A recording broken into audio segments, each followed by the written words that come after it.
Well, good morning. Good morning, thank you. Can I welcome you to this additional special meeting of the Greater Manchester Combined Authority. As you can see, Andy Burnham is not here, so you've got me in the chair this morning, or this afternoon now. So hopefully we'll get on and be very efficient. So we've got one item on the agenda. We're here to consider a very important item, one which is very high on the national political agenda. And it's in the news at the moment, and that, of course, is the future of our buses. As ever, Greater Manchester continues to lead the way nationally, and today we're going to be asking for us to consider the next stages of our bus reform journey. We know that buses are a very important part of our network ambition, and that is to create an integrated, modern and accessible public transport system for Greater Manchester. One, of course, that brings together the different modes of transport in a joined-up and easy-to-use system with seamless connections, simple ticketing and an aspiration for capped fares. Our network is about getting a public transport system that supports our aspiration for Greater Manchester to be one of the best places to grow up, to get on with life and to grow old. A system which gives people a choice to leave the car at home, helps to reduce harmful emissions so that we can have a cleaner and greener neighbourhood. And it means supporting our residents to get where they need to get, when they need to get there, whether it's to get to school, to their education, to work, to training, and obviously to enjoy the many culture and leisure opportunities that Greater Manchester has to offer, or to get them to important services such as healthcare. And so that's really the business that we're going to discuss and decide on today. Before we actually begin, we do have a number of apologies. We do have Andy Burnham and Bev Hughes who've sent apologies. Richard Leese, Sir Richard has sent apologies, and Sue Murphy is attending in his place. Alan Brett from Rochdale has sent apologies, and Sarah Rowbottom is attending in his place. And Mayor Paul Dennett is also sending apologies, and we have John Merry attending in Paul's place. So, there's no urgent business that I'm aware of. The only urgent business today is to discuss the report in front of us. We don't have any declarations of interest that have been notified to us, but if anyone has any now? No? Thank you very much. And so I think it just lends me now to ask Chief Executive Eamon Boyle if he'll take us through the report, please, Eamon. Thank you, Chair. Pardon me. You may recall that in June 2017, the CA decided that we should seek to exercise the powers available to us under the Bus Services Act. And the most recent report that you've received from officers was to the CA in June of this year, which confirmed that TFGM had completed the preparation of a bus franchising assessment in accordance with the requirements of the Bus Services Act 2017.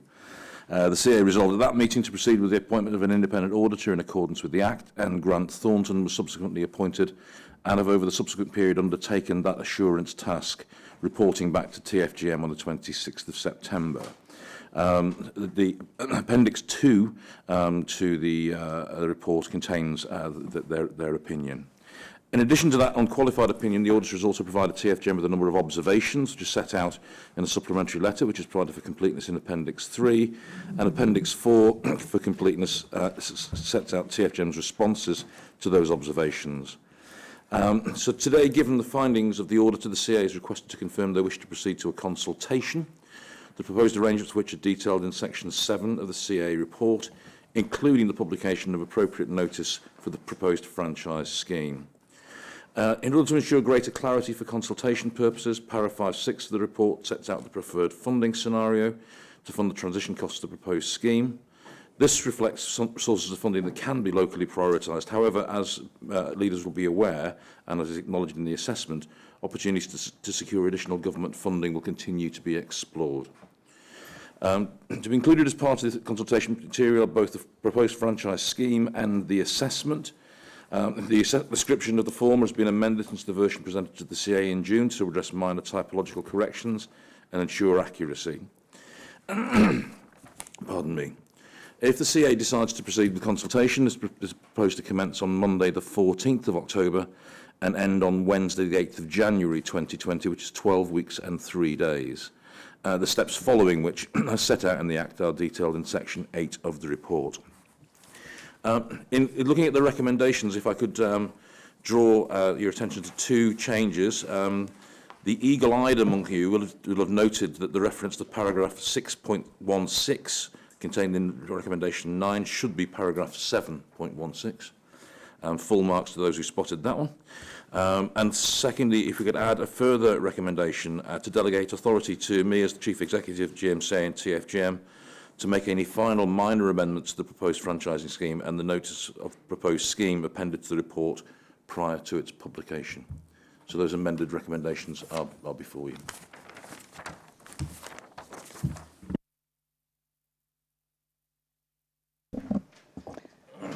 So you have the report, you've heard the changes to the recommendations, and it's now open to the floor for any comments. Yes, Councillor Weston. Thank you, Chair. Just very briefly to strongly support the recommendations before the CA today. This is obviously a piece of work, as the Chief Executive said, that it's been going on for a number of years, and I'm really pleased that we've reached this stage. It's particularly pleasing also to welcome the reference in the report to the potential for additional government funding. I think it's absolutely right that we have a transport system in Greater Manchester that is fit for purpose and receives the sort of government support that the London system does. It's also worth noting within the section on finance within the report where the piece on government funding sits, the precept level of £18.20 for a Band D property and the transition to that over a number of years. It is also particularly important to reflect that more than 80% of properties within Greater Manchester are beneath Band D in their council tax level, and therefore actually the cost to residents will be, for the most part, lower than that £18.20 figure. So I do think that it's really important that we note the comments around financial impact there. But I also wanted to say that whilst I appreciate that today we're not taking a decision on whether to franchise our buses or not, we're merely taking a decision to consult on that. I think that this is a really exciting time in Greater Manchester, a chance to build the R network that you outlined yourself, Chair, and something therefore that I'm really pleased to see that we're taking forward today. And as I said earlier, I'm delighted to support. Thank you. Thank you.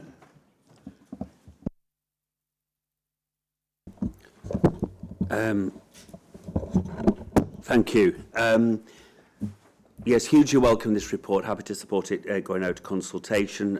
Think it's hugely important for our whole conurbation that we get this right, and more importantly that we consult with our residents to get absolutely the right fit for what will provide, hopefully in the near future, a much better service for all of us. Can I just seek clarification on the on point 12 of the delegation of authority? that when it says delegate authority to the Chief Executive GMCA and TFGM, I'm presuming that means that all those must be in favour, that not one part of those can make an amendment on their own. That has to be with the willingness of the other two parties.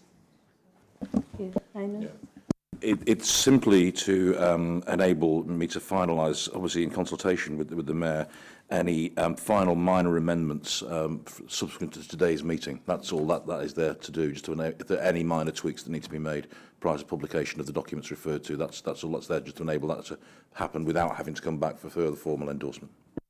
Correct, but that will be done in consultation, presumably with the other, with TFGM.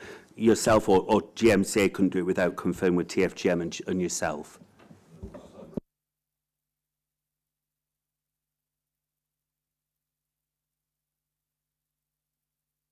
Okay, happy with that, yeah. Yes, Councillor Jones. Thank you, Chair. I would fully endorse the recommendations on the report, Chair. I would also urge residents across the conurbation to fully participate in the consultation process.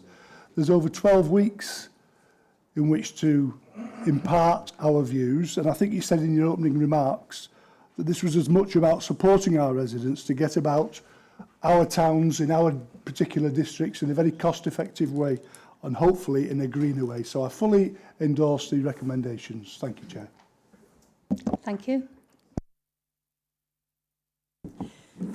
I too would like to endorse the report. It's a significant step forward in being able to transform public transport across Greater Manchester, and we know how much that is needed. The system at the moment isn't fit for purpose. This gives us a chance to move towards being able to make the changes we want to see. It is really important that people respond to the consultation, and I'm particularly pleased to see the section in the back which outlines how we're going to try and reach some of the people who don't tend not to respond to consultations and make things easy for all the demographics in Manchester to be able to respond to this report. That's very significant. I would urge people to have a look and to respond. Councillor Merry. Thank you. Yes, I too fully endorse the proposals, but I think it's very important that this is a genuine consultation with the public having access to all the information. In particular, I'm concerned about some of the disinformation that is being provided out there about the alleged cost of franchising and the lack of benefits. I know that the system as it stands at the moment is fractured and chaotic, you know, and I'm looking to this franchising system to bring a degree of stability and order in such a way that people can plan their journeys properly. So I think we do need to be very clear, yes, about the costs of this, but also about the benefits of this to the ordinary members of the public so that they can make a proper judgment. Councillor Wilson. Thank you, Chair. I just wanted to also say how I agreed with Councillor Weston about the Prime Minister's positive comments and commitments around funding specifically for buses, but also his comments around public transport generally for Greater Manchester and the North. And I think we await with bated breath the detail of what that's going to look like. But I think I do want to put on record that I welcome those comments, and it could have a significant impact on what we're able to do here in Greater Manchester and in the North generally. So that's good news. I think this is a significant piece of work, and for us to get that right, the consultation is a particularly important part of it. I think the comments made earlier around ensuring that people engage to make sure that whatever decisions made in the end, we're making the right decision we can for the people of Greater Manchester. So I would certainly add my voice to urging everyone to participate fully in that consultation process. Thank you, Chair. Councillor Fielding. Thank you, Chair. Just to say that, like many people in this room, I travel to London quite frequently as part of the job that I do. And when down there to get about, I use public transport, and that's because it is well connected, it is affordable, it is reliable, and it is consistent right across their city region. Now, if it's good enough for London, in my view, it's good enough for Greater Manchester. And for me, this is a report that is a step forward on getting us back the integrated, affordable, well-connected public transport system that we lost around 30 years ago when it became fragmented following deregulation. I, of course, welcome the comments that the Prime Minister has made, because it seems like, whilst we have our political or I do have my political difference with him, because he's been the Mayor of London and he's existed under that system and led that, he gets it, and he gets how important connected, affordable public transport is. And I hope that he does follow through on the money that it sounds like he's pledging to support us. Now, the things that you said in your opening remarks around how this could deliver if we go ahead eventually with consistent fares, fare capping and seamless connectivity, that's all great. But the thing that I find really frustrating about the current fragmented system is the complete and utter lack of accountability. I'm the leader of Oldham Council, I'm a member of the Transport Committee, I'm a member of the Greater Manchester Combined Authority. I got rid of my car more than 12 months ago, and I use the bus quite a lot to get about. And despite holding those positions, I am still limited to tweeting like a troll at First Manchester when their bus doesn't turn up. And I hold all of these positions, and if I can't even get get accountability and get first to act upon the concerns that I'm raising, then what hope does a member of the public have? This is about putting the power back in the hands of local people and local decision makers over where our transport network runs, how much it costs and how reliable it is, and make sure that if it goes wrong, then you know who you can go and speak to about it and it will be taken seriously. So I support all of the recommendations for all of those reasons. Thank you, Councillor Fielding. Yes. Thank you, Chair. Just to pick up on some of the comments that have already been made and be very supportive of that. And I think including the Leader of Oldham's comments, a lot of people would like to give their cars up, but they can't get a bus service that's accountable and get them to where they need to go. So this is a big part of it. And I think once we started on the journey of devolution and devolved powers, this was a major item on that agenda. And I think the public fully supported in what our aims and ambitions were on public transport. And I think this consultation will allow the public to have their say on when a surface is not fit for purpose at this moment in time and how we can improve that. So I fully endorse the report. Thank you, Chair. Thank you. Thank you, Chair. I just wanted to put my hand up and say I endorse all the comments from all my colleagues across Greater Manchester and in Rochdale. We fully support this going out to consultation. Thank you. Thank you. I don't see any further contributions, so just a quick summing up on really what's been said. I think a number of people made the comment reference to the consultation itself, how it's welcomed and how people expect it. And for my part, for my authority, I do too, actually. I do believe people will make sure that they have their say through this consultation. But we do have to make it possible for people to have their say. It can't only be online because, let's face it, a lot of our passengers, you know, our travellers, our residents, the people that live in Greater Manchester, many of them don't necessarily, use the online services. Many of them don't have a mobile phone.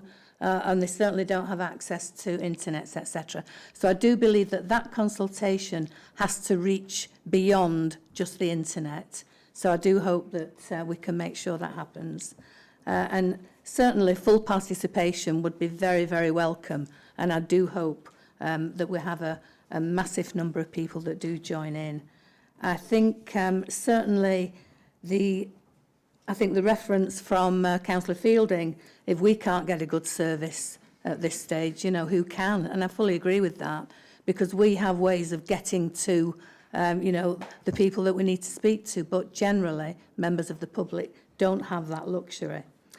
Again, a number of people have mentioned the comments made by Prime Minister last week, and again, very welcomed in Greater Manchester.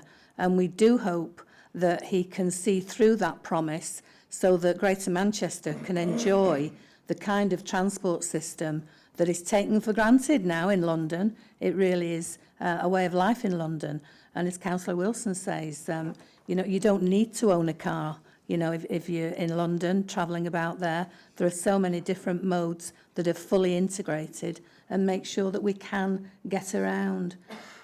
I'm pleased actually that everyone that has spoken has actually, in fact, every authority has indicated a support for the recommendations for the need to go to consultation. And if we do decide to approve the recommendations that are before us today, we will actually be launching the first ever national public consultation asking people what they think about proposals to introduce bus franchising in Greater Manchester. It'll be the first time ever. And clearly, as a combined authority, we are very interested in hearing from as many people and organisations as possible. We need to know what they think about the best way to reform our bus market. So, unless there are any further comments, Eamon, do you have anything you want to add at this stage? Thank you. As you are aware, you have 13 recommendations in front of you. One that has been added that you've been made aware of, which is to delegate authority. And of course, you've already highlighted the fact that On recommendation 9, it should read 716 paragraph, not 616. So that's exactly. But with that, I would simply ask, are you prepared to accept the 13 recommendations before you today, which gives us the authority to go towards that consultation? Is that agreed? That is agreed. I hear no dissension. Thank you very much. Thank you. Okay. Is that all right? On time and everything. 20 past 12.